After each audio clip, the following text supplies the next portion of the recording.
no funcionó. Está medio roto hoy.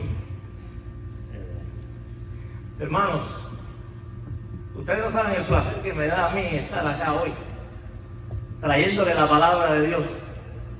No solamente porque me fascina predicar la palabra de Dios, sino por el lugar donde voy a predicar hoy la palabra de Dios. Creo que la última vez que me paré aquí al frente en este lugar fue en el 2012. Así que cuando estábamos acá, así que esto trae recuerdos, ¿no? Allá cuando estábamos, la vieja West Broward, lo que hemos pasado, lo que hemos vivido. Después nos mudamos allá al terreno, a Griffin, pero estamos acá de vuelta. Así que bueno, vamos a ver.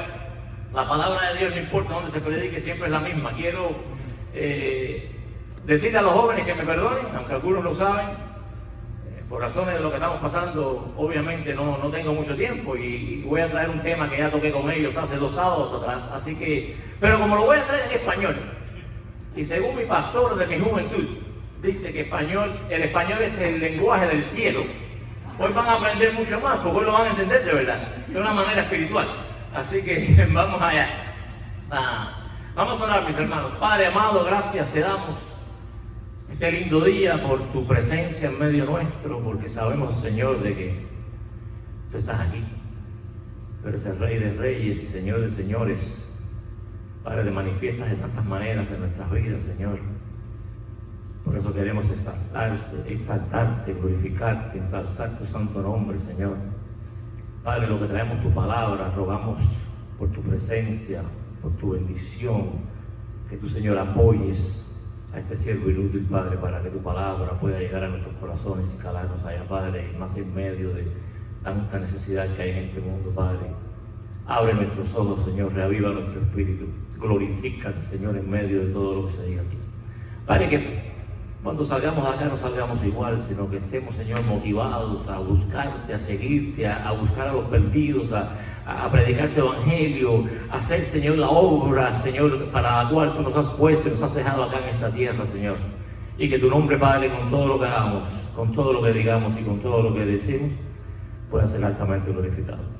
Porque para ti hacemos todo, Señor, y todo lo hacemos por ti, porque por ti, para ti, y a través de ti fueron hechas todas las cosas, y tú eres el único merecedor de toda la gloria. En Cristo Jesús te lo pedimos. Amén. Hace varios años ya en la década de los 1700, en el siglo de los 1700, allá en Inglaterra, en un pequeño pueblo de Inglaterra, se estaba celebrando una campaña o un servicio de avivamiento con el famoso predicador George Whitefield, que probablemente algunos de ustedes lo han escuchado. Y en aquel pueblo había un joven, tanto travieso él, con sus amigos, que decidieron que iban a llegar a aquel servicio de avivamiento y lo iban a echar todo a perder. En inglés lo iban a break, iban a romperlo, a bloquearlo. Y cuenta la historia que aquellos jóvenes llegaron allá y este predicador poderoso trajo una palabra de Dios, hablando de las víboras, como Cristo le llamaba a los fariseos, y que quien les había dicho que ellos iban a escapar del juicio venidero. Y el tema fue tan profundo y la predicación fue tan poderosa que dice que aquel joven, en vez de romper, echar a perder aquel servicio, más bien el corazón de él fue el que fue roto y vino a los pies de Cristo. El nombre de aquel joven era Robert Robertson, o Roberto Robertson. Interesante nombre, ¿no? Porque pega aún el nombre con el apellido, ¿no? Casi lo mismo. Y mi hermano, después de aquel encuentro que tuvo aquel joven con Cristo, dice la historia que en pocos años sintió el llamado, no solamente se convirtió al evangelio, sino ya sintió el llamado al pastorado. Fue pastor por más de un par de 3 décadas. Pero lo interesante, lo que conocemos más de la historia de este joven, es el hecho de que a los 23 años de edad, solamente a los 23 años de edad, compuso uno de los himnos más conocidos y más maravillosos que tenemos en nuestro himnario sobre el avivamiento, y es el himno Fuente de la Vida Eterna. ¿Cuántos conocen ese himno? Precioso himno, Fuente de la Vida Eterna. Bueno, Robertson, siendo un ser humano, él entendía que éramos débiles Y que el ser humano tiene la tendencia, especialmente como cristianos, a veces tenemos la tendencia de olvidarnos del Dios a quien amamos. Tenemos la tendencia de vagar, de salirnos del camino que Dios ha puesto por nosotros. Entonces allí, en el himno que él compuso en la última estrofa, depende de la versión que usted esté leyendo, hay algunas que tienen 4 estrofas, la original creo que tiene solamente 3. En la última estrofa, traducción literal del verso 3, en el idioma inglés, dice: propenso a vagar, Señor, lo siento, propenso a dejar al Dios que amo. Aquí está mi corazón, tómalo y séllalo. Estaba haciéndole como un clamor a Dios: toma y sella mi corazón porque sé que soy propenso a vagar. Séllalo para tu corte celestial. Mis hermanos, no es nada nuevo que en las últimas décadas, por lo menos en el tiempo que llevo yo de vida sobre esta tierra, hemos visto una crisis o varias crisis de índole moral, política, espiritual, social, y especialmente lo que hemos vivido del COVID hacia nuestros días. Es indiscutible que nuestra sociedad ha sufrido un declive espiritual y un alejamiento severo de las verdades y valores bíblicos. Yo no recuerdo en mis 55 años haber visto algo donde el nivel espiritual de la sociedad esté tan mal, tan bajo, y la perversidad haya tomado control de nuestra sociedad en la manera que lo vemos hoy. Y no solamente en nuestro país, aún países que toda la vida fueron de corte muy conservador, usted ve que han caído en lo mismo. La sociedad en general, en todo el mundo, está pervertida, ha caído, se ha alejado de Dios. Esto ha causado que nuestras comunidades estén quebradas, nuestras familias abatidas. La juventud, mi hermano, está perdida. Yo hablo con mis jóvenes y con mis hijos y las cosas que estamos viendo en las escuelas hoy no las vi yo en mi tiempo. Y yo pensé que en mi tiempo las cosas estaban malas. Y dígame usted que usted no siente lo mismo. No, si tú hubieras vivido los años que yo viví, las cosas ya eran malas. Pero mi hermano, las cosas están aún peor y mucho peor. Las vidas de las personas están quebrantadas. Pero ¿sabe qué? La gente está agotada, está cansada, especialmente la juventud. Según las recientes estadísticas, dicen que estas últimas 2 generaciones están muy, pero muy tristes porque piensan que el gobierno o el sistema en todo el mundo se ha olvidado de ellos. No les ha tomado en consideración. Usted puede que haya escuchado algo de esto porque se habla mucho en las noticias. La juventud está perdida, como que no hay futuro para ellos, en todo sentido, porque se han olvidado de ellos. Por eso están quebrantados. Sin embargo, mi hermano, hay algo positivo en todo esto. Y es que a causa de todo esto, porque si usted se da cuenta, la historia es cíclica, a causa de todo esto que estamos viviendo, hay una sed marcada en búsqueda de Dios. Especialmente, mi hermano, le digo, hay una marcada sed en la juventud. He hablado con muchos pastores de jóvenes y todos dicen lo mismo: se les están llenando los grupos. Y yo sé lo que es sed, y yo sé lo que es estar en sequía. Cuando usted está trabajando años y el grupo no crece, y de pronto llevamos probablemente meses donde no hay un sábado que no viene alguien nuevo. La gente está buscando, los jóvenes están trabajando en las escuelas y se le están apareciendo decenas de muchachos allá en sus ministerios en las escuelas. Esta semana hablaba con un hermano de la iglesia y me decía: mi hermano, usted no sabe, algo está pasando. Personas que yo ni sabía, aún de mi familia, que nunca estaban buscando de Dios, ahora están buscando de Dios. Hay familias que no querían saber nada de Dios y ahora están buscando de Dios. Y yo le dije: mi hermano, ustedes los adultos están tarde, nosotros los jóvenes llevamos tiempo ya en ese mismo plan. Mi hermano, es triste lo que está ocurriendo, y lo bueno que tiene es que Dios está tocando y está moviendo corazones y el mundo está buscando de Dios. Y la pregunta es: ¿qué estamos haciendo nosotros? ¿Cómo estamos respondiendo para alcanzar a esas almas que están buscando, para alcanzar a las almas que necesitan de Cristo? Y nosotros, que tenemos el antídoto del pecado, a veces estamos dormidos y necesitamos ser despiertos o avivados en este sentido. En ocasiones pareciera que en medio de tanta pobreza espiritual, la iglesia continúa durmiendo.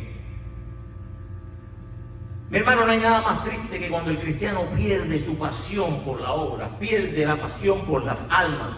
Todavía allá afuera queda mucha gente, mucho pueblo que hay que alcanzar. No solamente aquellos hay que alcanzarlo con el Evangelio de Jesucristo. Queda mucha gente que están en problemas, en tristeza, en dolor, en sufrimiento, a los cuales tenemos que también alcanzar con la respuesta que Jesucristo tiene para todas estas cosas. Mi hermano, sin embargo, pienso que a pesar de que somos la luz del mundo y estamos aquí para alumbrar, para ser el faro de la verdad, pienso que, como dice este himno que estábamos mirando, hemos vagado y nos hemos olvidado de la obra del Dios a quien amamos. Primera de Pedro, allá cuando Pedro está escribiéndole su carta a los cristianos, a los elegidos, dice en Primera de Pedro 2:9: mas vosotros sois linaje escogido, real sacerdocio, nación santa, pueblo adquirido por Dios. Y voy a frenar ahí. Mi hermano, no somos cualquier cosa. Somos los hijos de Dios, personas que hemos sido escogidos por el Rey de Reyes y Señor de Señores, el Dios del universo. No somos cualquier cosa.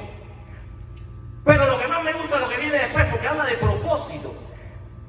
No solamente nos debemos a Él, porque Él nos escogió, porque Él nos llamó, porque Él nos dio vida nueva, sino dice, ¿para qué? Él continúa diciendo, ¿pero para qué? Dice, para que anunciéis las virtudes. Y me gusta más la palabra que tiene la ISB, porque dice las excelencias. Para que anunciéis las virtudes de aquel que os llamó de las tinieblas a la luz admirable. Son hermanos, aquí estamos como cristianos, no solamente para buscar al perdido, sino para que nuestra vida, nuestro testimonio, la luz que tiene que alumbrar al mundo, pueda anunciar la grandeza, la belleza de Cristo, para que pueda anunciar las excelencias del Dios a quien servimos. Ese es el propósito del cristiano, anunciar la grandeza, los atributos y la belleza de nuestro Señor Jesús. Adoramos a un Dios glorioso, cuyo poderoso Espíritu vive y mora dentro de nosotros. ¿Cómo podemos estar entonces tranquilos, mostrándonos a veces insensibles delante de tanta necesidad que tiene este mundo? Somos el medio, la herramienta, mi hermano, que Dios usa, la vía, la avenida que Dios usa para llegar al mundo. Y tiempos como estos exigen, demandan de un despertar espiritual. Allá cuando Jesucristo, el Señor Jesús, está hablando a la iglesia en Éfeso, cuando está hablando de las 7 iglesias ahí en Apocalipsis, en el capítulo 2, versículo 2 al 3, miren lo que Jesucristo le dice a esta iglesia. Yo conozco tus obras y tu arduo trabajo y paciencia.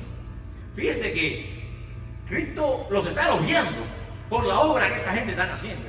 Son tremendas iglesias. Escuche bien la lista de cosas que Jesucristo les está mencionando y la gran y espectacular obra que estaba haciendo esta iglesia allí en el contexto en el que andaba. Dice, y tu arduo trabajo y paciencia, y que no puedes soportar a los malos, y has probado a los que dicen ser apóstoles y no lo son, y los has hallado mentirosos, y has sufrido y has tenido paciencia, y has trabajado arduamente por amor de mi nombre, y no has desmayado. Mi hermano, Jesús está elogiando a esta gente por el arduo trabajo que estaban haciendo. Habían aprendido a vivir en un contexto, en un entorno donde las sectas y la adoración a los dioses falsos estaban a la luz del día. En esta sociedad predominaba este tipo de cosas, y estas influencias habían desarrollado en esta iglesia un fino discernimiento por las doctrinas, las cosas de Dios. De hecho, dicen los historiadores que aquella iglesia tenía todo un proceso. Hoy en día, cuando van a ordenar un pastor, le hacen un sinnúmero de preguntas y lo cuestionan de arriba abajo a ver cuál es su doctrina y todo lo que cree. Parece que aquella iglesia, aún para ser miembro, usted tenía que pasar por todo este proceso. Tenía que entender, y si ellos no veían que usted estaba bien parado en la doctrina bíblica, usted no podía ni siquiera ser miembro, mucho menos enseñar en aquel lugar. Habían desarrollado un discernimiento muy grande para lo que fuera falsos maestros y herejía. Y por eso Cristo les felicita. Pero fíjense, les reprocha una gran falta. A pesar de todo este gran trabajo que están haciendo, les reprocha una gran falta. El versículo 4 hasta el 5a dice, pero tengo contra ti. Terribles palabras que tendríamos que escuchar de nuestro Señor. Tengo contra ti que has dejado tu primer amor. Y entonces les exhorta, recuerda por tanto de dónde has caído. Fíjense que lo demás no importa. Han perdido el primer amor, habían perdido el fuego del Espíritu, habían perdido la razón por la cual estaban haciendo las cosas. Toda la obra que estaban haciendo se había convertido como en algo frío y mecánico. Y les está diciendo, recuerda de dónde has caído. Esta gente habían obtenido un estatus espiritual. Esta gente había llegado a un nivel que era agradable delante de Dios. Jesucristo le está diciendo, recuerda de dónde has caído. Yo no sé si recuerdan que la iglesia de Éfeso estaba caracterizada por el amor. De hecho, este regaño contrasta un poco lo que Pablo le dice en el capítulo 1, del 15 al 16, cuando dice que no ceso de dar gracias por vosotros. No ceso de dar gracias cuando oigo de la fe que hay en ustedes y del amor por todos los santos. Así que era una iglesia que amaba. Pero parece que Jesucristo le está diciendo, esa parte, la más importante, es la que han abandonado, porque han perdido el primer amor. Ya no hacen las cosas porque lo sienten, porque tienen pasión por el celo de la obra, sino lo hacen simplemente porque es lo que tenemos que hacer, es lo correcto. Y mi hermano, ¿cuántas veces no actuamos de esta manera como iglesia? Estamos aquí, venimos y participamos y apoyamos las actividades y todo lo demás, pero realmente lo que estamos haciendo parte de un sentir de gozo y deleite en nuestro Señor y por su obra. Creo que debemos apropiar estas palabras. Aunque habían tenido la pureza de la doctrina y habían mantenido un alto grado de servicio, los efesios habían perdido su devoción profunda por la obra y por el celo por las cosas de Dios. Lo que en un momento pudo haber sido una buena y bonita relación de amor, se había convertido en pura religión. Pura religión.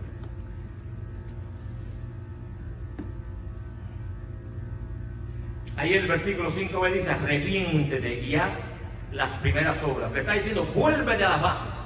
Como iglesia a veces tenemos que volvernos a las bases del Evangelio, a lo básico, a la sencillez del Evangelio. Vuélvete a las primeras obras. Pues si no lo haces, vendré pronto a ti y quitaré tu candelero de su lugar, si no te hubieras arrepentido. Mi hermano, cuando Cristo está llamando aquí a los efesios al arrepentimiento, les está advirtiendo que si ustedes no responden a este llamado y no se arrepienten, voy a quitar su candelero, ese estatus de luz, de faro que ustedes tienen, ese impacto que han podido tener en esa sociedad, le va a ser removido. Ya no van a lograr nada porque voy a quitarles mi aprobación. Aquella iglesia que era influente, Jesucristo le está diciendo que el faro se le extinguiría. Es evidente que nuestro Señor considera la indiferencia, especialmente cuando estamos en el ministerio, la indiferencia como pecado del cual tenemos que arrepentirnos. Y les exhorta a esforzarse y reavivar el fuego que en un momento quemaba en su corazón. Cuando estaba preparando este mensaje, como siempre hago, me voy a varios diccionarios bíblicos para buscar lo que significa realmente la palabra avivamiento.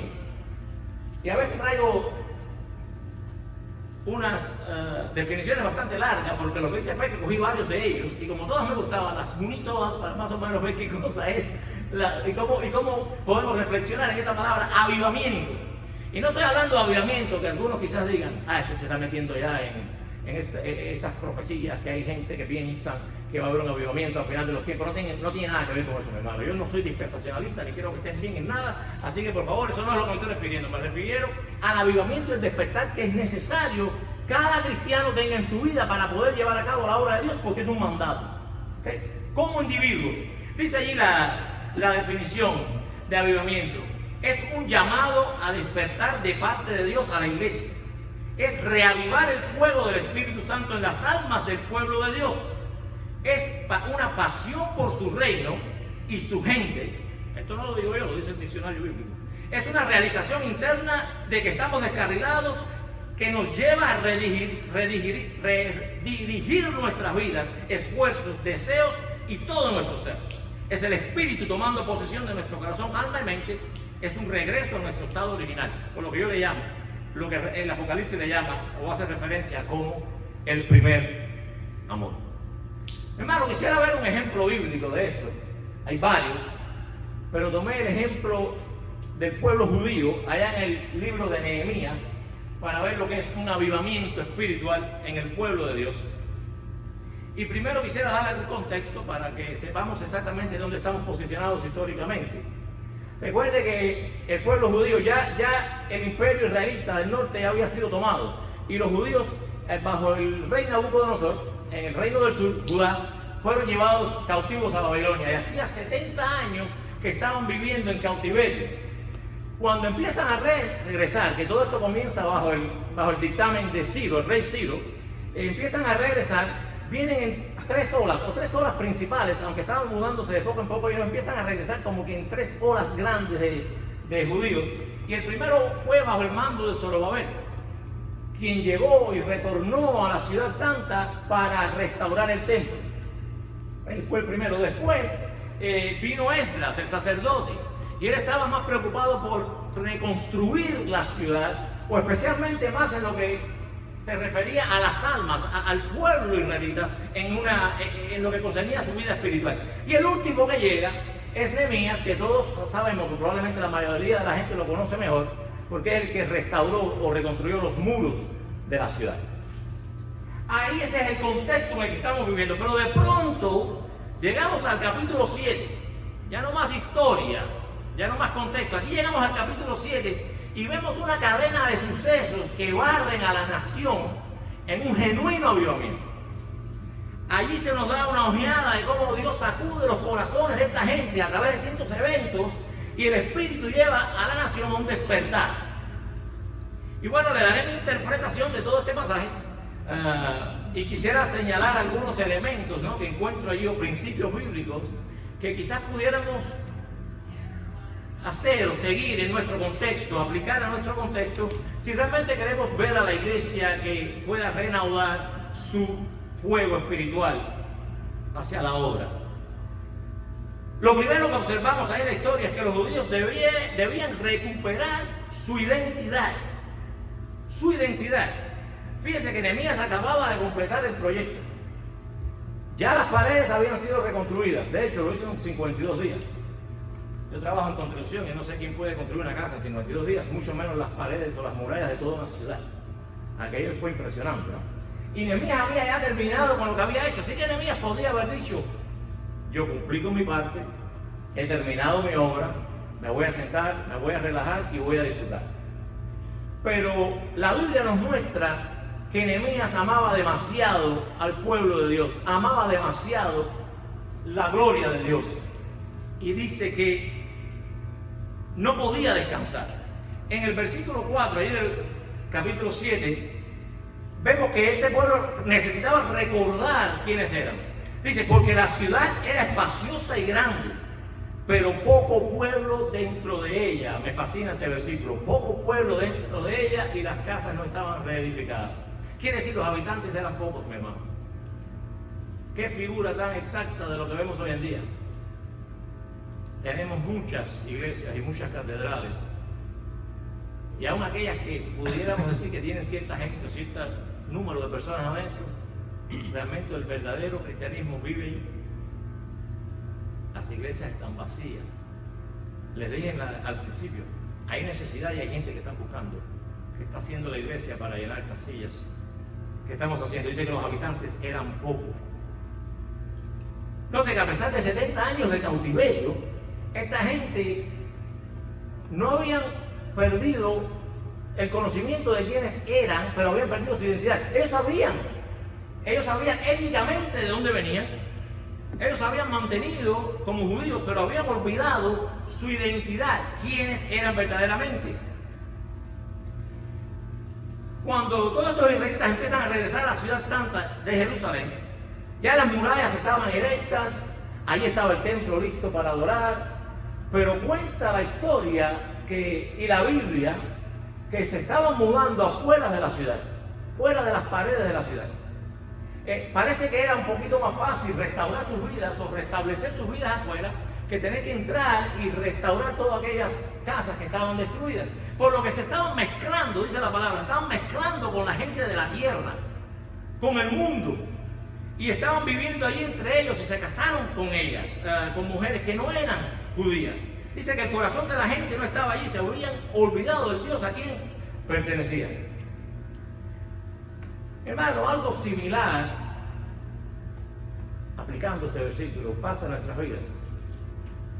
Qué triste que como iglesias a veces nos hemos mezclado con la gente de la tierra. Nos hemos ocupado en las cosas de este mundo, nos hemos adentrado en todas nuestras ocupaciones y oficios, nos hemos mezclado, como decía los jóvenes, a veces hasta viviendo una doble vida, una en la iglesia y una en nuestra vida individual, allá afuera. Qué triste, mi hermano, que hemos dejado que el mundo nos entretenga con sus cosas y nos hemos olvidado de nuestra identidad, en la cual está en Cristo, y que solo dentro de sus atrios debemos estar, dentro de sus paredes, dentro de su cobertura. Aunque Nehemías fue responsable por la reconstrucción de los muros, él sabía que últimamente el interés de Dios no eran piedras muertas, sino las almas de las personas. Dios no quería reconstruir murallas, Dios quería reconstruir un pueblo. Por eso es que en el versículo 5 dice Nehemías: entonces puso Dios en mi corazón acudir al registro, para empadronar al pueblo según sus genealogías. Que él quería registrar, no solamente registrar las personas que estaban llegando nuevas, sino buscar en el registro quiénes eran esta gente, de dónde venían, para que todo el mundo supiera cuál era su genealogía, ya que parece que como estaban regados y toda la tierra no sabía quiénes eran, no sabía qué era lo que le correspondía aún en su oficio como israelitas. Y mi hermano, no solamente fueron recordados su identidad, sino fueron recordados ahí cuando Nehemías hace todo un discurso, una descripción de lo que cada uno de ellos. Recuerde que los israelitas todos tenían oficios dentro de dentro de la iglesia. Unos eran sacerdotes, porteros, cantores, levitas, y eran separados según sus oficios, constructores y demás. Todos nosotros igualmente somos parte del cuerpo de Cristo, somos parte de la iglesia de Cristo. Y todos fuimos llamados con un objetivo y se nos ha dado dones y talentos, los cuales tenemos que usar en la obra de Dios. La obra de Dios toda redunda en poner a Dios primero, en buscarle a Él, en deleitarnos a Él, pero también en servir a otros en amor y en compasión, que es lo que nos enseña Cristo, Pablo y todas las demás cartas en el Nuevo Testamento. Estamos aquí para compartir las buenas nuevas de salvación. Pregúntame, hermano, de qué manera está tomando esta parte o este propósito que usted tiene en el reino. Los israelitas no solamente le declararon cuál era su identidad, sino cuál era su propósito, que era su función dentro del reino, cuál es su función en el cuerpo de Cristo, donde todos tenemos una función y una tarea que hacer. A veces nos ocupamos mucho en la obra, mi hermano, como usted ha escuchado quizás en muchas ocasiones, pero nos olvidamos del Dios de la obra. Dios está en el negocio de salvar almas. Dios no está en el negocio de entretener multitudes. Santiago 1:26 dice: la religión pura y sin mancha delante de Dios y Padre es esta. Y esto es solamente un ejemplo que está poniendo Santiago. Cuidar a los huérfanos y a las viudas en su aflicción, guardarse sin mancha del mundo. Santiago nos está señalando un principio universal, que es nuestra tarea como cristianos, y es que nuestro corazón lata por la necesidad de las personas, en el servicio como cristianos. Y es probablemente lo que más falta en las iglesias hoy. Nos estamos reuniendo todos los domingos y podemos estar aquí por años, pero ¿a quién estamos discipulando? ¿A quién le hemos predicado? ¿A qué persona necesitada le hemos ido a proveer sus necesidades? ¿A qué persona en sufrimiento? ¿A qué persona que está caída, que está deprimida, hemos ido a darle palabra de aliento? Hermano, el llamado de Dios, y dentro del cuerpo de Dios todos tenemos funciones y tenemos que hacerlo y tenemos que seguirlo. Aquí no estamos solamente para llenar bancas. Si queremos ver un avivamiento espiritual, es necesario primeramente que entendamos quiénes somos en Cristo y cuál es nuestro propósito, separándonos del mundo y volviendo a las bases bíblicas, como vimos también que Cristo le estaba diciendo a la iglesia en Éfeso.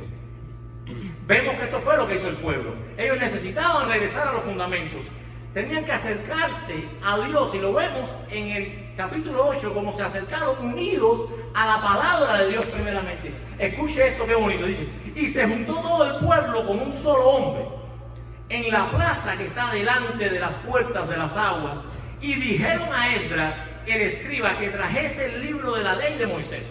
Ahí está un pueblo, mi hermano, que está llegando sin nadie llamarlo, porque no habían sido llamados para reunirse en aquel lugar, no habían sido convocados y se están reuniendo todos. Imagínense aquel escenario de todas las casas, de todas las regiones, todas las personas llegando allí, porque estaban buscando escuchar la palabra de Dios. Y están demandando al sacerdote Esdras: léenos la ley de Dios. Dice que trajesen el libro de la ley de Moisés, la cual Jehová había dado a Israel. Y el sacerdote Esdras trajo la ley delante de la congregación, así de hombres como de mujeres, y de todos los que podían entender. Supongo que solamente está exceptuando a aquellos niños o personas que tuvieran algún problema. Todo el pueblo se reunió a una, sin ser convocados, para leer y escuchar la palabra de Dios. Es evidente que este pueblo, Dios estaba moviendo su corazón y estaban viviendo un tiempo de avivamiento, marcado por un renovado interés en la palabra de Dios. El fuego divino ardía nuevamente en el candelero de Israel. Mi hermano, qué bonito sería si el fuego divino ardiera de esta manera y la iglesia llegara aquí domingo tras domingo, miércoles tras miércoles, en cualquier obra que nos propusiéramos hacer, al unísono, buscando sinceramente de corazón a nuestro Dios para servirle en la obra a la cual nos ha llamado. Dice el versículo 3, súper interesante esto, dice: y leyó en el libro delante de la plaza, desde el alba hasta el mediodía. Estos son 6 horas. 6 horas, mi hermano, estaban escuchando las Escrituras. Yo le decía a los jóvenes que cuando el Espíritu de Dios aviva nuestros corazones y cuando realmente queremos meternos en la palabra y estamos conectados con nuestro Dios, el tiempo se convierte en algo inmaterial. Y me pasó a mí el viernes. Les contaba anoche. Yo fui al doctor a verme un problema que tengo en la mano. Bastante serio. Oren por eso. Prácticamente no puedo usar mi mano izquierda. Y cuando llego allá, me siento. Llego allí como a las 10 y 3 minutos de la mañana, más o menos. Mi appointment era a las 10 y 10, llegué a tiempo. Y me siento allí y cojo mi iPad y me pongo a leer la palabra de Dios. Pero ahí entretenido, sin mirar a ningún lugar, sin meterme con nadie. Mi hermano, como había tomado bastante agua esa mañana, como que me dio ganas de ir al baño. En ese momento me paro a pedirle la llave a la muchachita para ir al baño. Y me dice: ¿y a ti no te han visto todavía? Le dije: no. Nadie me ha llamado, parece que hoy me voy a ganar un regalo aquí o algo, pero nadie me ha llamado, yo estoy tranquilo ahí sentado. Me dice, la muchachita se pone toda nerviosa, bien preocupada por la situación. Y yo le dije: ¿pero qué hora es? Y cuando me saco el teléfono, faltaban unos minutos para la 1. Estuve 3 horas leyendo la palabra de Dios y ni cuenta me di. Me metí tanto en el pasaje que me leí todo el libro de Esdras y el libro completo de Nehemías y lo estaba estudiando y cuenta no me di. Estuve 3 horas en la palabra. Qué bonito, mi hermano, cuando realmente nos damos cuenta que cuando nos estamos conectando con Dios, el tiempo se hace algo inmaterial. Usted realmente disfruta lo que está haciendo. Y aquella muchachita temblaba. Y yo le dije: pero no importa, tranquila, todos cometemos errores. No, que parece que te pusieron la hoja con los que ya habían visto y de hecho están en un grupo donde ya la iban a destruir. No importa, a usted no le importa, no, de verdad que no importa, todos cometemos errores. No diga nada, no quiero meter a la muchacha en problemas, yo vengo la semana que viene. Y alguien me dijo después: pero tú no le gritaste. No, y ese es Cristo en ti, claro que es Cristo en mí, ese no soy yo. Pero realmente no me interesó y no me interesa de nuevo. De hecho, le di gracias a Dios, porque si hubiera estado en mi casa no hubiera tenido esas 3 horas leyendo la palabra de Dios. Eso fue divina providencia. Amén. Voy a seguir yendo a los doctores para que no me vean. Mi hermano, no solamente volvieron a sus fundamentos acercándose unidos a la palabra de Dios, sino que también acercándose en humildad y adoración. Si ve el versículo 3b y el 6, dice: y los oídos de todo el pueblo estaban atentos al libro de la ley. Dice que cuando Esdras abrió el libro de la ley y iba a comenzar a leer, dice que todo el pueblo respondió: amén, amén, alzando sus manos, y se humillaron y adoraron a Jehová inclinados a tierra. ¡Qué panorama tan maravilloso de adoración y reverencia a Dios!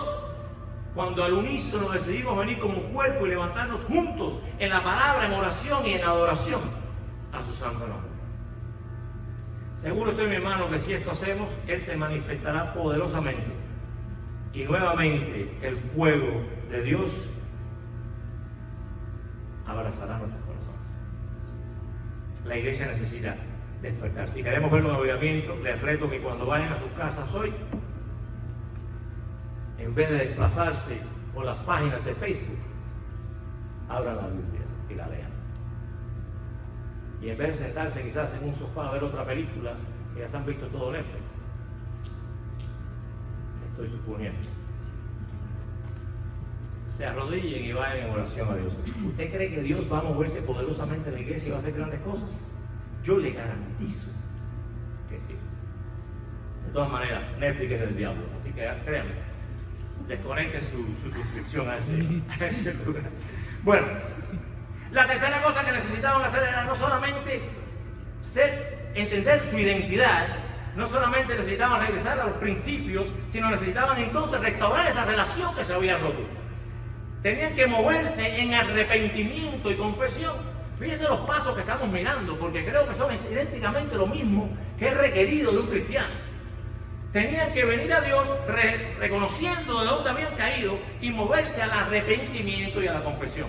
Allá en el capítulo 9, Esdras describe el dolor y el llanto que el pueblo estaba sufriendo como resultado de toda esta separación que tenía. Estaban siendo consumidos por haberse alejado de Dios. Pero ya estaban resueltos, mis hermanos, a obedecer a Dios y a seguir sus caminos. Si vemos el mismo capítulo, el 9, en Nehemías, también vemos una descripción similar de lo que estaba pasando. Nehemías 9, 1 a 3 dice: se reunieron los hijos de Israel en ayuno, cilicio y tierra sobre sí, apartándose de su pecado, y eran muchos, porque habían pecado en gran manera en contra de Dios. Les dije que una de ellas, bien triste, era que se habían aún mezclado con mujeres y personas que no eran judías, tenían aún hijos y fueron forzados a dejar esa familia. Era una situación triste.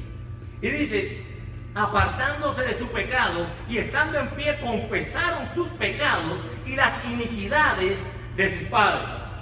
Y allí vemos como en el capítulo 9 el sacerdote o los levitas los llevan o guían a toda la congregación, a todo el pueblo de Dios, en una oración que de hecho es la oración más larga que está expresada en la Biblia, la oración más larga de toda la Biblia, que es una oración de confesión y arrepentimiento. Y de una manera cronológica, allá los levitas les recuerdan al pueblo desde todo lo que había ocurrido y lo bueno que Dios había sido con ellos desde la creación hasta entonces, y cómo ellos habían fallado a Dios y cómo habían fallado en darle honor por todo lo que Él había hecho. Versículo 6 del capítulo 9 de Esdras dice, Esdras, lo dejé en inglés, Esdras: Dios mío, confuso y avergonzado estoy para levantar, oh Dios mío, mi rostro a ti, porque nuestras iniquidades se han multiplicado sobre nuestra cabeza y nuestros delitos han crecido hasta el cielo. Qué oración tan sincera. Si pudiéramos llegar delante de nuestro Dios y decir: reconozco mis pecados, con sinceridad, confesando y arrepintiendo lo que hemos hecho y cómo hemos caído de esa posición que habíamos logrado. Hermano, creo que Dios nos va a escuchar. Este es el primer paso en cada renovación espiritual, una comprensión de que nos hemos alejado de Dios, una confesión honesta de nuestros pecados y un retorno intencional a Él. Vemos a la nación despertando y tratando de restablecer aquella relación que tuvieron de amor originalmente. No solamente debemos movernos al arrepentimiento, o ellos tuvieron que moverse al arrepentimiento y a la confesión, sino tenían que permitir que Dios reavive el fuego de sus corazones. Esa es la palabra, que todos estaban llorando, se sentían mal, había una profunda tristeza al ser leída la palabra de Dios. Qué bonito cuando la palabra de Dios es leída y no hacemos las cosas de manera mecánica, sino que esta palabra nos mueve, tiene efecto, surte efecto en nuestros corazones. O sea que estaban dolidos, estaban desesperanzados y no podían regocijarse. Pero como les estaba explicando la semana pasada, hay una ley levítica que decía que en el sábado o en la fiesta, que esta era la fiesta de las trompetas que estaban celebrando, era un pecado no regocijarse. tenían que sonreír, tenían que estar felices. No podían estar tristes. Allí los sacerdotes les estaban diciendo, no podemos estar tristes, vayan y diviértanse, porque hoy es día de fiesta. Hay que tomar esto como una festividad. Dice en el capítulo 8:12, y todo el pueblo se fue a comer y a beber, y a obsequiar porciones, y a gozar de grande alegría, porque habían entendido las palabras que les habían enseñado. Habían entendido las palabras que les habían enseñado. Regocijaos, porque esto es festividad y es un mandamiento que lo hagamos. Hermano, cuando nosotros entendemos esto, cuando nosotros estamos en Cristo, somos una nueva criatura. Y aquí todas las cosas son hechas nuevas. Entonces podríamos decir como el salmista, allá en el Salmo 30, que nuestra tristeza se convierte en alegría y nuestro lamento en baile. Habacuc 3:2 dice, oh Jehová, he oído tu palabra y temí. Oh Jehová, aviva tu obra en medio de los tiempos. Probablemente todos conocen ese versículo. Si de corazón pudiéramos decir, aviva tu obra en medio de los tiempos. Aviva tu obra en mi corazón, aviva tu obra en nuestra iglesia, aviva tu obra en mi familia. En medio de los tiempos, hazla conocer. En la ira, acuérdate de la misericordia. Oh mi hermano, así como Habacuc debiéramos declarar y clamar al Señor, te hemos fallado, te rogamos misericordia.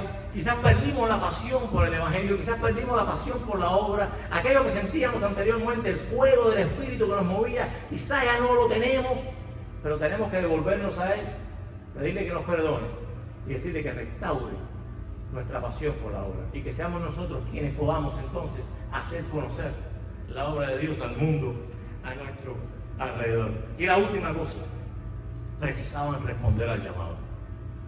Todo lo que Dios pide de nosotros tenemos que responder. Tenían que responder al llamado. Sé que el pueblo de Israel había pecado y que entre todas las cosas que hicieron se fueron arrepintiendo. Y allá se sentó esto, era familia por familia, persona por persona, y fueron juzgando a todo el mundo y diciéndole qué tenían que hacer. Muchos de ellos dejaron familias, dejaron todo, pero decidieron seguir la ley de Dios. Reconocieron y se apartaron. Y de hecho, clamaron a Esdras. Este es el pueblo ahora en el capítulo 10 que está clamando a Esdras y le dice, levántate porque esta es tu obligación. Es como que, mira, castigarme es tu obligación. Dime lo que estoy haciendo mal. Levántate porque esta es tu obligación, dice. Y nosotros estaremos contigo. Esfuérzate y pon mano a la obra. Entonces se levantó Esdras y juramentó a los príncipes de los sacerdotes y de los levitas y a todo Israel que harían conforme a esto, a la ley que habían leído. Y todos ellos juraron. De hecho, dice la palabra que juraron por escrito. No sabía que en aquellos tiempos también había que ponerlo por escrito. La palabra de la persona valía, pero dice que juraron por escrito. Juraron regresar a la ley de Dios. Hermanos, si queremos ver una iglesia que prospere espiritualmente, donde hay esperanza para el caído, salvación al que está perdido, tenemos que hacer esto. Tenemos que avivar nuestros corazones, tenemos que tomar una decisión. En todo punto de nuestra vida siempre hay una decisión que tenemos que tomar. Es lo mismo que vimos en Apocalipsis, allí en el capítulo 2. Dios básicamente le estaba diciendo a la iglesia de Efesios que no importaba todo lo que estaba haciendo. Lo que no se hace de corazón, mi hermano, no tiene ningún valor. Porque todo lo que hace el cristiano lo hace para la honra y para la gloria de Dios. No importa el bien que usted esté haciendo. Si ese no es el propósito, sus obras son como trapo de inmundicia delante de Dios. Allá cuando Moisés regresó del monte Sinaí y vio que el pueblo se había hecho un becerro de oro y lo estaban adorando, Moisés también creó dos campos y dijo, ¿quién está con Jehová? Me gusta la versión inglés mejor, porque dice, ¿quién está del lado de Jehová? Y ahí se separaron. Así como cuando los jóvenes estamos jugando voleibol, usted sabe que estamos formando los grupos. ¿Quién va a jugar? Se ponen los dos capitanes y empiezan a escoger. Así dijo Moisés, ¿quién está del lado de Jehová? ¿En qué lado se encuentra usted hoy? Allá cuando Josué entró en la tierra prometida, hizo lo mismo. Había ciertos problemas y le dije, hey, escojan hoy ustedes a quienes van a servir. Pero yo en mi casa serviremos a Jehová. Tenemos que tomar una decisión. ¿De qué lado estamos? Concluyo. Si queremos ver un avivamiento, mi hermano, mire qué sencillo lo que Dios pide. De hecho, estoy casi seguro que ustedes no han aprendido nada nuevo hoy. Recordar quiénes somos, que nuestra identidad está en Jesucristo. De hecho, la palabra habla de estar en Cristo. Recordar quiénes somos, regresar a nuestro fundamento en la palabra, en humildad y adoración, restaurar nuestra relación de amor, arrepintiéndonos y confesando de dónde hemos caído y dejando entonces que el Espíritu, quien es que hace la obra, devuelva el fuego a nuestros corazones. Todos lo sabían ustedes ya, solamente vine a recordarles. Permítanme terminar la historia de este señor Robert Robertson. Cuenta la historia que después de muchos años, este Roberto Robertson, el que escribió ese himno, terminó llenando él mismo su propia profecía, porque vagó y abandonó la obra, abandonó al Dios que tanto amaba. Y dice la historia que hacia el final de su vida, cosa súper interesante, se encuentra en un carruaje con una señora y estaban allí, y aquella persona, aquella señora que estaba sentada al frente de él, estaba murmurando, no sé si es la palabra, tarareando, estaba cantando este himno. Y él como que se puso un poco furioso por aquello, ¿no? Porque ya él había abandonado el evangelio y el Dios que amaba. Y dice que empezó como que entró a entrar en una altercación con ella. Y al final la mujer le dice: Señor, usted no entiende, usted lo que necesita son las palabras de este himno. Y él le dijo: Madame, yo fui el hombre infeliz que escribió ese himno. Y daría 1000 mundos si no lo hubiera hecho, porque yo daría el mundo de poder volver a sentirme como me sentía entonces. Yo estoy seguro que nosotros, o muchos de nosotros, pudiéramos identificarnos con la historia de este hombre. Quizás no al punto del abandono de la fe, aquí estamos.